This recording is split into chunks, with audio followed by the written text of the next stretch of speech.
I would say my leadership style is to lead by example. I kind of have worked with a lot of different people, and that's the kind of leadership that I've always admired. So I kind of try and imitate that myself. Um, and I find it to be effective. And I think you end up working with people that want to work with you versus that people that have to work with you. Right. So maybe that mentoring you've had, is that influenced your leadership style? Is that what you're Yeah, saying? exactly. Yeah. I've had good supervisors and bad supervisors, and As the we ones all I have. always liked were the ones that were doing what they were telling me to do, and they were working Right. as hard as I was. And So they're walking the walk and talking the talk, huh? exactly. Yeah. Cool. All right. Well, thank you. Brandy, how about you? Hi, I'm Brandy, just getting used to all this technology. A little hard for me. Yeah. I'm from Boyle Heights, Los Angeles, and went back to school after 20 years. Mm-hmm. So it's been a little bit of a challenge, just the technology part. It's good to be back though.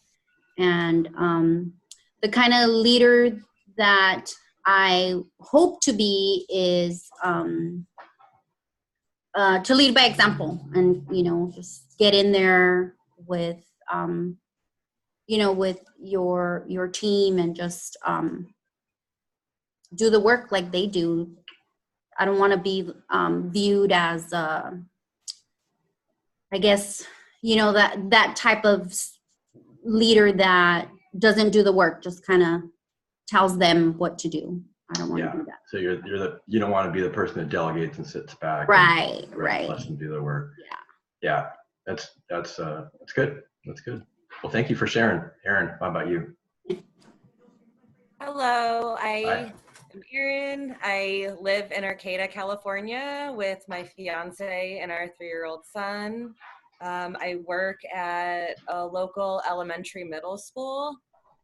So I feel like definitely lead by example and lead with the heart are two things that I feel like I utilize as far as being a leader. Leading by example for obvious reasons. You want the kids to choose to do the right thing, but kind of make it seem like their idea, and I feel like being a good example to them and just relating to them, not necessarily telling them what to do and, being an authoritarian or anything like that, but, just relating to them and talking with them and seeing things, from their perspective, where I think kind of leading with the heart comes in as well. Mm-hmm. And using my best judgment to guide them how I feel, that's what I would want, if I was in middle school or if I was, in 3rd grade, just having that person to have trust in. But yeah, the whole leadership thing is new, so I'm still kind of trying to figure out my strengths as well too, but I'm enjoying doing it. So the book, were you in the last class, the Introduction to Leadership, the 311 class, and you read the Posner and was it Posner book, the Leadership Challenge? So that sounds like that's a lot of what you're talking about. Those 5 things that they really point out and what makes a leader effective, right? Cool. Definitely. Well, thanks for sharing. Thank you. Yeah, still trying to use my strengths, with that, learning all that aspect of it. Well, great. Maybe this presentation we have today will help narrow those things down and define your leadership style. I hope that's what we're trying to do. Thank you. Samantha or Margaret, would you like to share with us about yourselves and as well as your leadership style?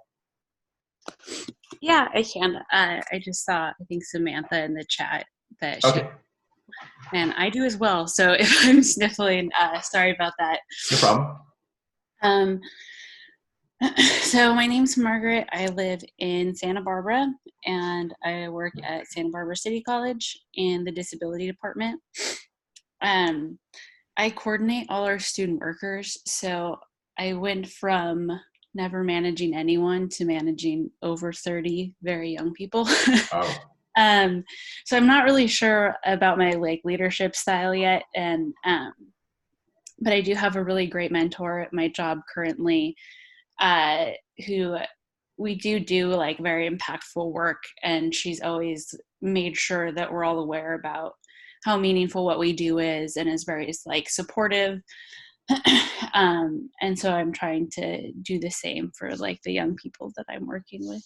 Great. So you've got a mentor that you might be modeling her leadership style eventually, or his. I'm sorry, I didn't know, but you'll be modeling their absolutely. leadership style. Good. Yeah. And I think that's what happens a lot with us, is that we have those mentors and we end up modeling their behaviors or their styles, and which is, we're attracted to that style, and so that's what we do. So great. I'm sorry, was Samantha not able to respond? Let me see. I don't have the chat here. I don't see it. Oh, wait a minute. Here it You is. just want in the chat. Hi, everyone. I got the flu this weekend. Okay, cool. Understood. All right. So let's get into it. And again, I'm the older guy, so I'm not super good on the technology part, so bear with me. But we'll get started on a little PowerPoint presentation. And if you have any questions, you want to stop and discuss, we can do that, no problem. So let's get started here. So let me get my PowerPoint.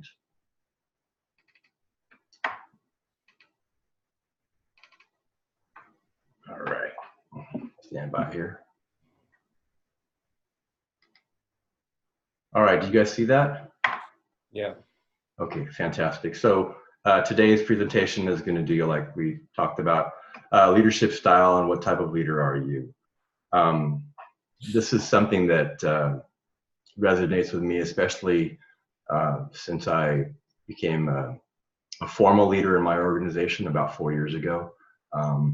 I didn't know what my leadership style was. I didn't really think that I needed to know, but with studying and preparing for my exams and promotional exams, I found that it was an essential thing for me to know. And so that's why I looked into it, studied it, and it really made a difference for me.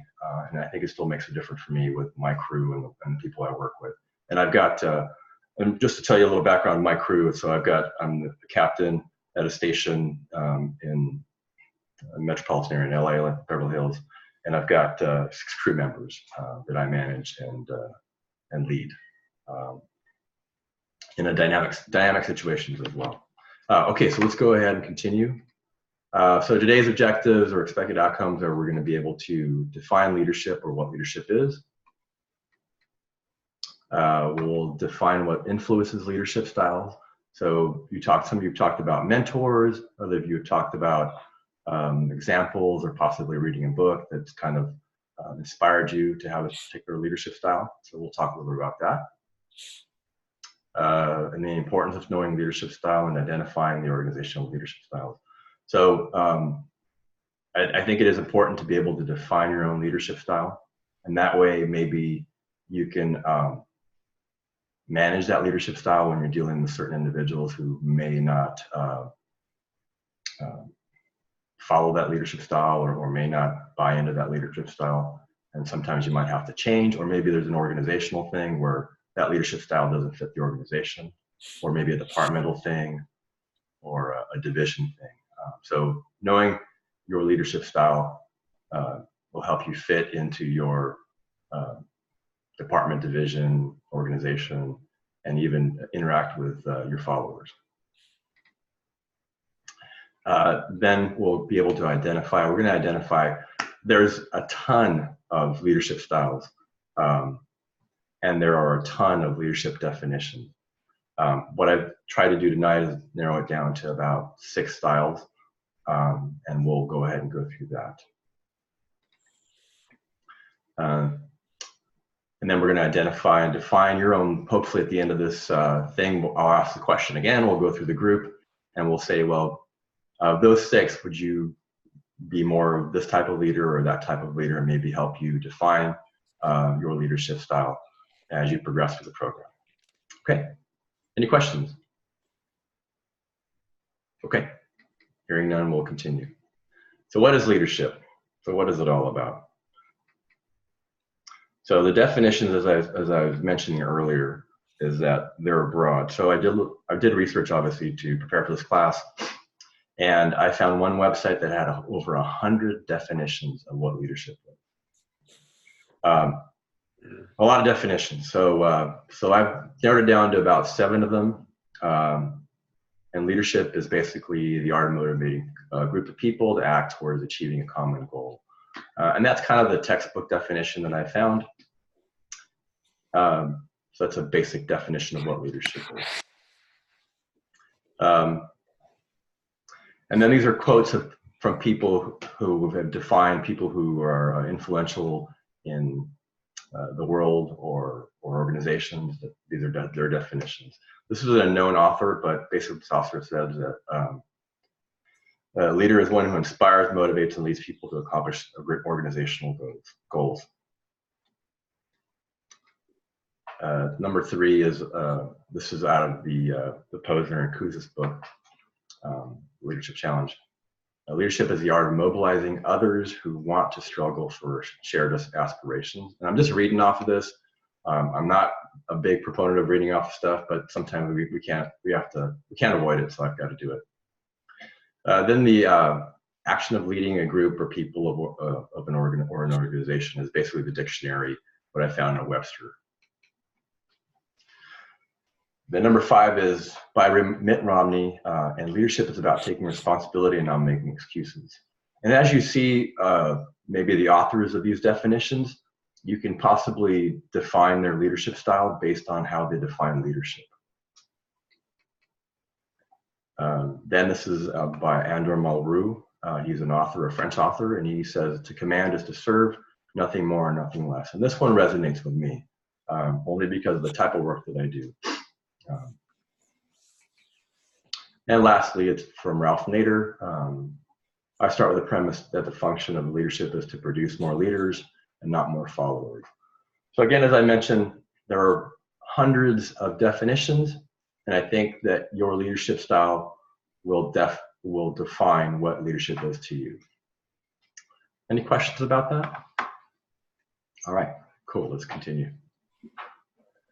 All right, so I thought that it might be a good idea to show the difference between a leader versus a manager. Some people that I've spoken to in the past have some confusion on what is a manager and what is a leader. So I thought this was a good picture, chart of what defines and what the difference between a manager and a leader are. So as you can see, a manager seems to be an administrator. They maintain, they control, they're very task-oriented, they do things right, and they pretty much, in my opinion, maintain the status quo.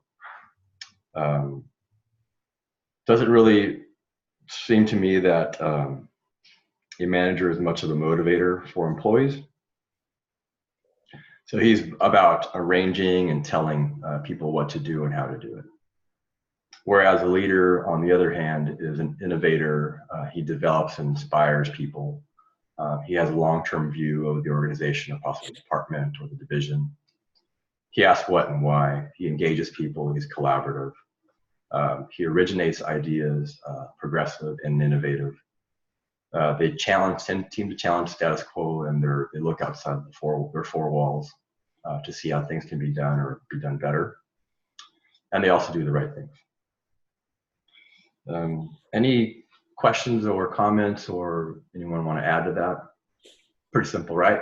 I thought it was a good slide to show, to basically represent the difference between a leader and a manager.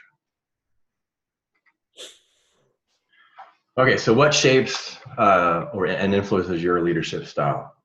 So there are many things that shape and influence my leadership style as well as yours. It could be different, but some of the common themes seem to be the ones that I've written here. So personality, your own personality will shape and influence your leadership style. Are you an introvert? Are you an extrovert? Are you a type A, not a type A? Those things will tend to shape and influence your leadership style.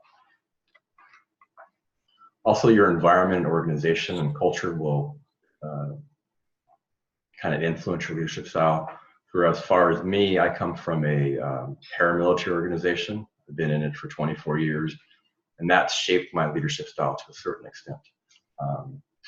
That's been my influence, that's my culture, and my culture influences how I lead my crew and in the organization. So think about some of these things and how they would influence you and basically define your leadership style. Some of you mentioned earlier that your experiences in your mentoring or people that you've worked with tend to influence your leadership style, and that's absolutely true. I've had those same experiences. Your values and beliefs may influence your leadership style, where maybe a Judeo-Christian religion kind of thing may influence how you treat people and how you lead people, and those kind of things. Your upbringing may influence those things, and even your culture. Another factor that I've found is your followers' personality and response to your leadership style tend to maybe guide or define your leadership style. So if, for example, some of you have kids, other of you do not have kids, but I know that some of my children I can treat a certain way, or talk to them a certain way, or respond to them a certain way, where we'll work with one and it won't work with the other. Same thing as at work. Bless you. Same thing at work, where I can engage someone a certain way, one of my crew members, and maybe that way it won't work with another person. So I've kind of have to change my leadership style based on the person, how they receive it, and their personality. Here's another one that I found. I didn't put it up here, and I want to open it up to the group and see what they think. But one of the things that I found that influences leadership style, or one of the things I found in my research, is gender. Any comments on that? Nothing? I think for me, I have a really hard time with confrontation at work. Yeah. And I find that my male counterparts are maybe less intimidated of it, and maybe it has nothing to do with it, but I feel like a lot of times I'm worried about being misinterpreted as like rude or something. So Absolutely. I have a hard time confronting my employees when there's a problem. I can totally see that. Yeah. Yeah, totally see that.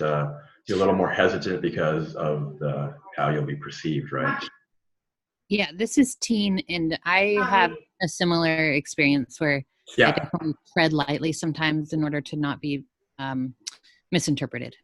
Okay, absolutely. Anyone else? Excuse me.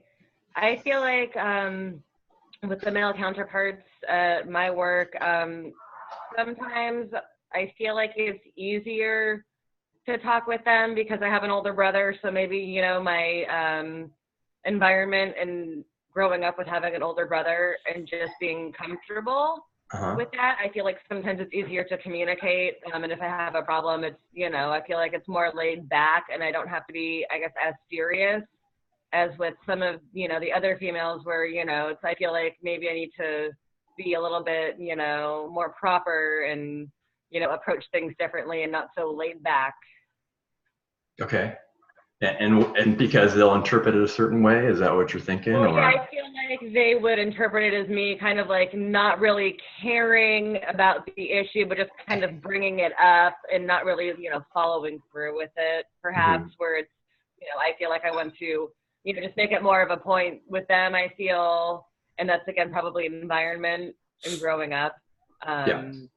With just making sure that, like, oh, they have, like, all of the information and they know everything versus, you know, like I said, with the male counterparts where it's like, oh, you know, like, I feel like they'll just kind of, they'll get it and just, you know, they'll roll with it and they'll either do something or they won't. And it's not, you know, maybe it's not so much of a big deal to them as it is to the others. Okay, great. Thanks for sharing. Lennon, do you have any experiences with that? Because you and I are in a male-dominated environment, aren't we, or culture? Yeah, for sure. Yeah, I think that for me, in our work, I think that we definitely can be a little insensitive and have kind of a crude and dark humor to kind of cope with stressful things. Sure. more sensitive people might not find Right. it as normal or acceptable, I guess. Yeah. And I know that's something that is common in EMS industries, that it's kind of part of coping with our job, and the outside that can be kind of viewed as insensitive. Yeah. Though I have worked with females that do adapt well to it and kind of, have the same, style. And that could be just because they're in the same environment as well. So, I think that there is definitely differences between individuals and the sexes, I guess. Yeah. So I think everyone's agreed that gender does influence your leadership style to a certain extent. Yeah. So almost sometimes, like, being a female in the fire service, they almost have to overcompensate in a lot of ways, and can almost try harder to be a leader because they're a female and they feel like they have to prove themselves. Yeah. And that's not well received, is it, by us? Yeah, exactly. So they try and one up you on things and try and be a man up on you when, that might not necessarily be natural to them. Yeah. I don't know if that's the case. I think that might be our bias and perception. Yeah. So I don't know if they're trying to one up us, but we, since we are a male dominated industry, that we have that bias and that perception, but it may not be the case. So, we have to give them the benefit of the doubt on that. Yeah. All right. Anyone else thank you, Lennon. Appreciate that.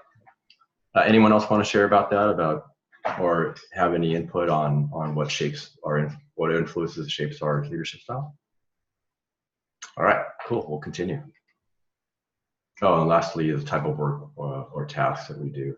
Forgot about that. But anyway, so in my line of work, my leadership style can be authoritative or autocratic because I need something done now, and I can't be questioned on how it's done or why it's done, because lives are at stake, and it's a hazardous situation. So it tends to be authoritative and autocratic. Lennon, you probably know that. Yeah. Okay, so that's I think those are the things that really shape and influence our leadership style. So why the heck do leadership styles matter? So first of all, being aware of your leadership style allows you to take ownership and responsibility. So the better you are informed of your leadership style, the better you are taking responsibility for your actions, for what you do. And then by doing that, you're more credible with the people that are your followers. Knowing your leadership style helps you understand the advantages and disadvantages and drawbacks of that leadership style. So we talked a little bit about strengths and weaknesses when we took our strength thing our last term. So maybe by knowing your leadership style, that'll help you understand what your strengths are and what your weaknesses are, and you can adjust that leadership style based on the strength and your weaknesses.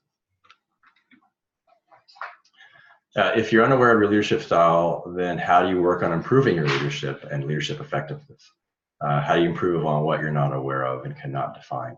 So that's important, right? So if I want to improve my leadership and my effectiveness, I have to be able to define who I am and what kind of leader I am. And without being able to do that, then I really can't become a more effective leader and improve on those strengths. And maybe button up some of those weaknesses that I may have as a leader. So again, being aware of your style, and then you can improve on it. And knowing the leadership style will help you align yourself with a particular organization, division, department that is centered on operating a certain style. So if you work in an organization that is maybe autocratic or authoritative, and they may not fit your style. That might be an issue, some friction there. You might have to go somewhere else possibly that more fits your style if you work. So I think it basically, if you kind of try to align your style to the organization you work or the division, or maybe even the crew that you work with, or being able to define the leadership style in the organization will help you maybe succeed in that organization, and maybe make some adjustments as needed. So it doesn't mean you have to lose your leadership style, but you might have to make some adjustments to work in that organization, which is something that I found because I've been in the fire service now for 24 years. And it was, when I started, it was very authoritative, autocratic.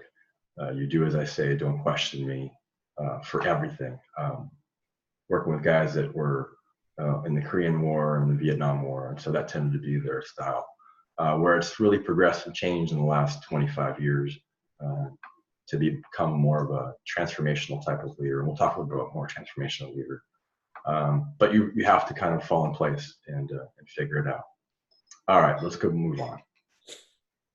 All right, so leadership styles. I've defined these into two particular groups. One is leader-centered style, and the other one is a follower-centered style. And the first one is leader-centered. Leaders achieve organizational success through self-realization and self-projection of the leader. So it's really centered on the leader, and he projects how things are done and why things are done. And those type of leaders tend to be authoritative leader, a transactional leader, and a charismatic leader. The second one is a follower-centered leader or style. And these leaders tend to achieve organizational success through realization and growth and development of its followers. So really working a collaborative effort with their followers and helping them progress along through the organization, maybe even making them leaders in the future. And those tend to be participative leaders, servant leaders, and transformational leaders. And we'll go ahead and define these. Any questions about this? All right. So leader-centered styles. First, we have the authoritative leader, and this person has absolute power. What they say goes. They make decisions without input. The buck stops at their desk, obviously. They're seen as experts in the organization. They can be seen as subject matter experts in the organization, and that's why they make the decisions, and how they make decisions is final. They take the responsibility of identifying organizational goals and strategic paths. And these are large, broad terms for this type of leader. You could have an authoritative leader in an organization and in a smaller group or a crew. Some of the advantages for these people, they work well within, this style works well with those that need direct supervision. And I work with those kind of people that need direct supervision. My rookies, my people that have been on for less than a year or a year, they need direct supervision. And this style works good for me with those people. This style works well in organizations that have strict hierarchical structures like my organization, a paramilitary or a military organization. They also work well with decisions that must be made and acted upon quickly, which I shared earlier. It was like, we're in an emergency situation, I need to make a decision, I can't be questioned, we're going this direction, let's go. Some of the disadvantages, it doesn't work well when your followers know as much as you possibly, it doesn't work well sometimes. It doesn't promote creativity because you're basically doing what you're told to do. So there's not much motivation in being creative. And it's not the most productive and effective style. Followers are not motivated and they don't have much initiative. And some examples of authoritative leaders are, let's see.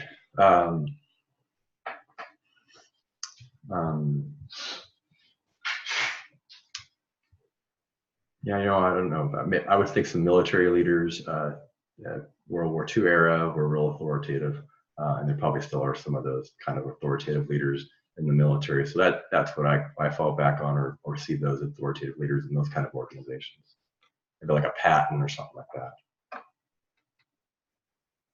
Okay, transactional leaders, these are basically still in the leader-centered. These are reward for success and punishment for failure. They give you this for that. Followers are expected to obey and follow exact orders. They express clear standards and expectations for performance. They're a manager type of leader, so a very task-oriented. As we presented earlier in that chart, they're more managers, if anything. Although they still are leaders, but they're more manager types. Some of the advantages of this type of leader, they create clear defined job descriptions and roles for followers. Bureaucratic organizations seem to work in that way. My organization is a bureaucratic organization, and they seem to work that way. We have very, very much transactional interactions and transactional leaders where I work.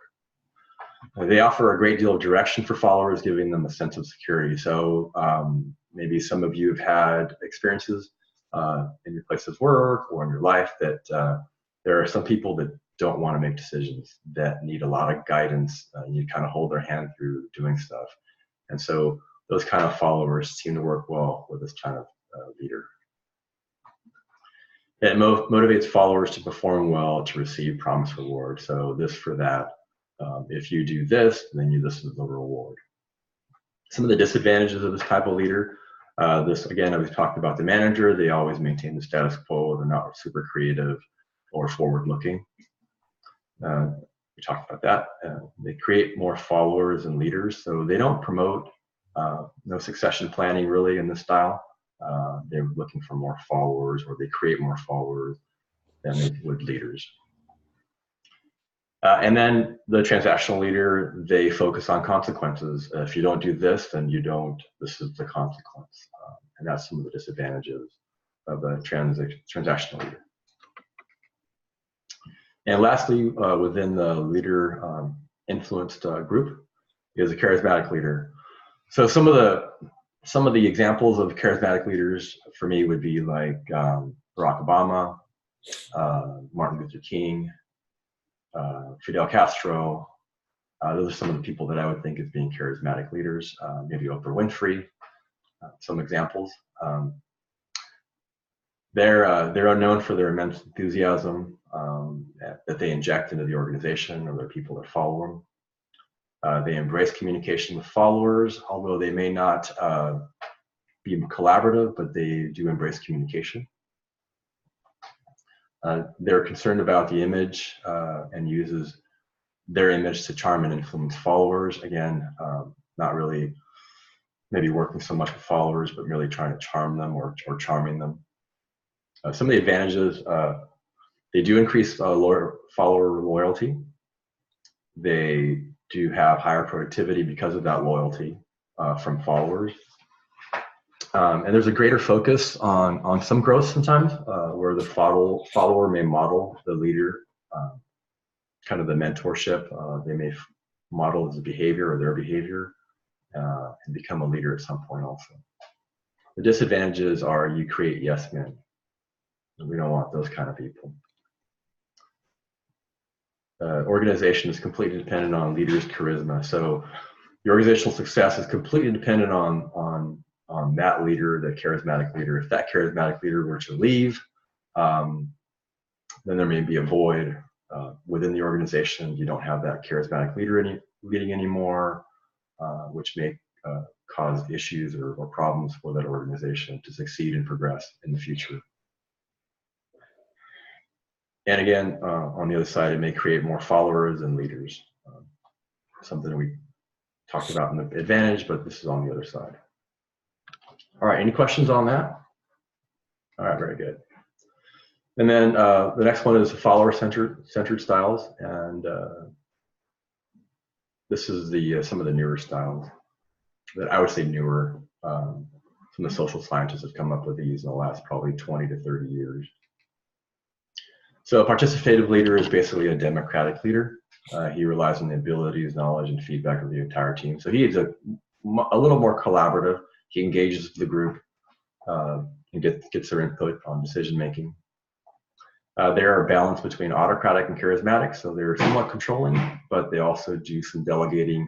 They're more of they can be a type of a laissez-faire leader also. which is a leader that delegates and then waits for the followers to come back with their final product or whatever it might be. And again, as I mentioned before, they're a democratic leader, and he put his encouraged from followers. The advantages are the followers' morale and their self-esteem is boosted because of that, because they're being engaged and have a role in the organization. The changes are accepted easily by the followers since they had some kind of input, so they're able to change and react to change much more easily than, say, someone who didn't have an input and something's being pushed upon them, change that might be. And the engagement also increases motivation and creativity from the group because they feel that there's buy-in, they're part of the process, they're part of the group, which in turn motivates them and makes them more effective, more efficient, and more creative in whatever they might be doing. The disadvantages, it's not the best style when decisions must be made quickly and decisively. Again, since it's democratic, it's participative, you can't make decisions quickly because you can't engage the whole group before you make a decision. That's not very quick. So maybe that autocratic or that authoritative style is best for a quick and decisive decision. There's social pressure to conform with the group, so group domination. So maybe there's one faction of an organization that falls in line with the participative leader, where there might be a faction that doesn't, and they might be excluded or feel excluded. Some of the other issues or disadvantages in participative leadership is that it can be indecisive and inefficient because, again, you're engaging with the group, with a team. Decisions can take quite a long time and it's not very efficient. So those are some of the disadvantages in participative leadership. The servant leader, this is one that I like. I'm drawn to it. I'll talk a little bit about that after we get through it, or maybe towards the end, why I'm drawn to it. So a servant leader is based on strong values and ideals, both the individual and the organizational value. Whatever those values may be, whether they're religious, cultural, may help you become a servant leader, or that maybe that's more of your style. As well as organizational, some organizations tend to elevate the follower and put him first or put them first, and so that's more of a leadership style or a servant leader style. Leaders or servant leaders care more about the success of their followers. And so if you think about a hierarchical scale, normally it's a pyramid with the very top spot being the leader. If you were to invert that pyramid where the leader is at the bottom and his followers would be at the top of the scale, basically inverting the hierarchical chart, that's what a servant leader would look like.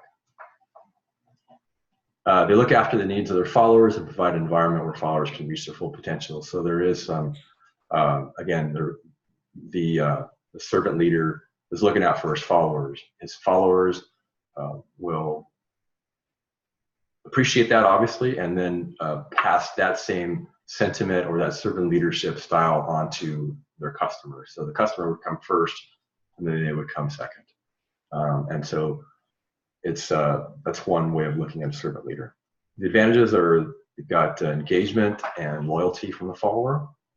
It's a strong and cohesive organization because the follower or the customers put first. And it seems to both boost morale and the followers or the people in the organization feel valued. The disadvantages are it's slow. The decision-making process can be slow. Leaders are perceived as weak and ineffective. I'm not quite sure. Put that in there. Kind of thought about a little bit how they can be perceived as weak and ineffective, and maybe because they're not that stereotypical, autocratic or authoritative leader, and by not being that, they could be viewed as weak and ineffective in the organization. That's the only thing I think of. If anyone else has an idea, I'd love to hear it. And then by inverting that scale, that hierarchical chart, that formal authority, they might lose that formal authority because they're at the bottom of the chart. So there might be a perception that that formal authority kind of goes away. All right, any questions on that? Cool, we'll move on. And last one of the follower-centered leadership style is a transformational leader. And I would say that the transformational leader really is the Leadership Challenge book we read last term really is a big part of this. The Kuznets and Posner book is really has to do with transformational leadership, in my opinion. I'd like to hear what you have to say later, but this really resonates with me as being that type of leadership in the Leadership Challenge that we read last term. So what is a transformational leader? They have a shared vision, value, and future of the organization, and they include the following. All right. Leaders want followers to succeed. They talk about succession planning. They want followers to do well and succeed in the organization and succeed as people. They have trustworthy relationships. Both the leader and the follower. Transformational leaders lead by example, so they walk the walk and talk the talk. Their attitude, their actions, their integrity, and their commitment. So some of the advantages of cultural building, so organizational cultures. So building a good culture in the organization. The advantages also are modeling positive behaviors. So the leaders walking the walk and talking the talk, and the followers are going to model that behavior.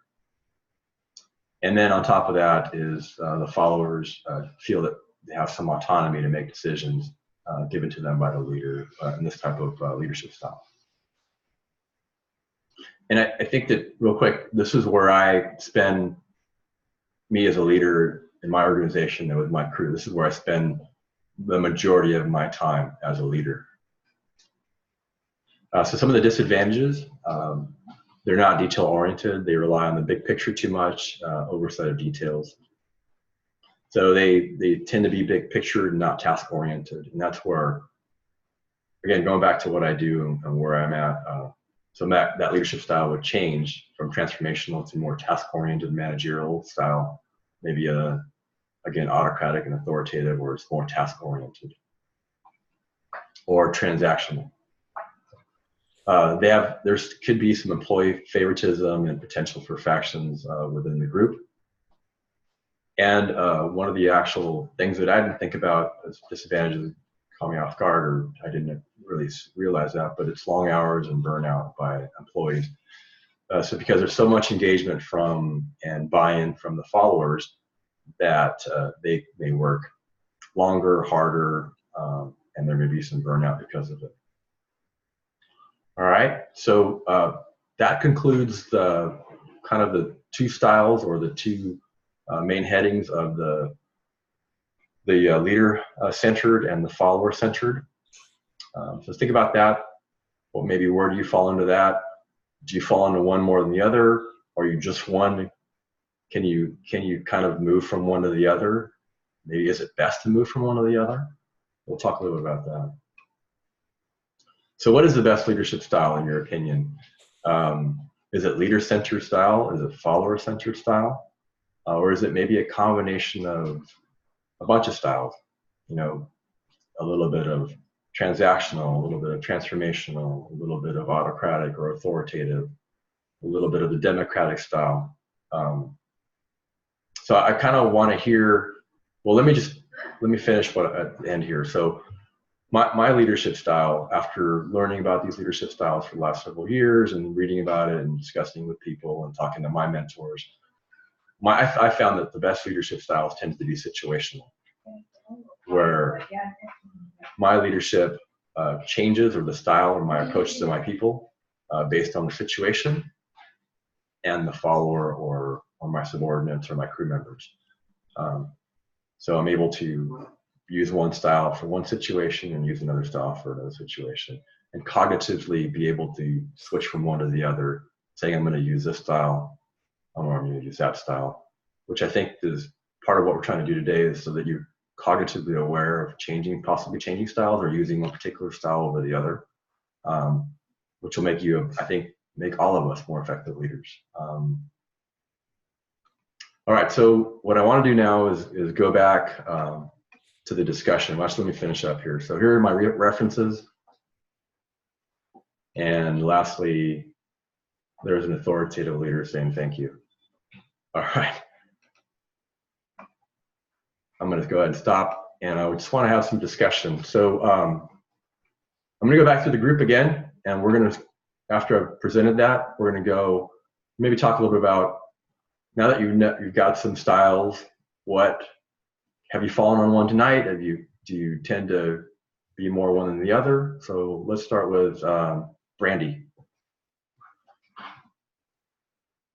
Well, thank you for the presentation. I think adaptability is really important as a leader, because, you know, like you mentioned earlier with your children, you can't talk to one the same as the other. You kind of have to adapt to how they respond. Right. So I think that's really important, and it brings up a good point. I don't think that's been brought up in the 2 classes. So I think that's really good. I think adaptability is really important in leadership. Were you more of a, what style were you, more of a leader-centered or? No, I think I'm very adaptable as well. So I think I would, have to read the situation and just kind of go from there. Okay. Yeah. All right. Thanks for sharing. All right, Lennon. Yeah, I have to agree. That was a good presentation. Good job, and thank you. Thank you. Yeah, the situational leadership, I think, is something I would at least aspire to try and do, and I believe I do a pretty good job at this point. I kind of see it as what needs to get done, and looking at the goals to influence what type to use. Like you used, the fire service, for example. If you're on a call and decisions need to be made and time is sensitive, then the authoritative type leadership style is probably the best choice. But then once the call is over and you're back at the station going over the call, you can kind of open it up to the group and get more input as far as things they could have done better, things that we could do next time, and get input from people that might have a different perspective from you that you could then use in the future to make different decisions or better decisions in the future. So. Very cool. Thanks. That's exactly what I do. That situational leadership. It's great. That's what I go with. So thanks, Lena. Yeah. Aaron. Thank you for going over the different types of leaders, the 2 specific. I personally felt that I gravitate towards the servant and transformational leadership styles. Yeah. But I can also see in certain situations having to use, the authoritarian or authoritative style. Just kind of like, okay, we need to do this, like this has to be done. I'm just kind of using a combination of things, depending on the situation, like everyone else said. But I definitely feel like I gravitated towards, the transformational and the servant, because I feel like it's really important for the group to succeed in order, for everyone to, for the whole cause to succeed. So I really felt that style was something that I can relate to. Cool. Very good. Have you ever given this thought before, or kind of thought about the situational stuff and how you change your leadership style? Is this something kind of new or cognitively thought about that?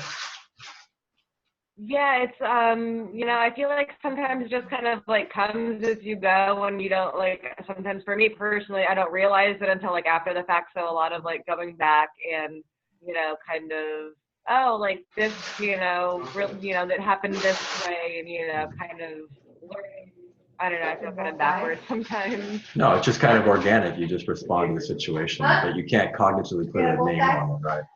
Yeah. Yeah, Well, cool. definitely. All right, thanks for sharing. Let's see, Margaret. I think the one that resonated with me most was participative. I think that's what it was. Yeah. And I think part of that is because I'm so new to leadership that when I'm making choices, I sort of seek validation from other people. But also just part of my personality is I want people to like me and be happy. So I really value their input. But I can definitely see how that's, every situation I'm not going to be happy. I can see how sometimes it delays important decision making.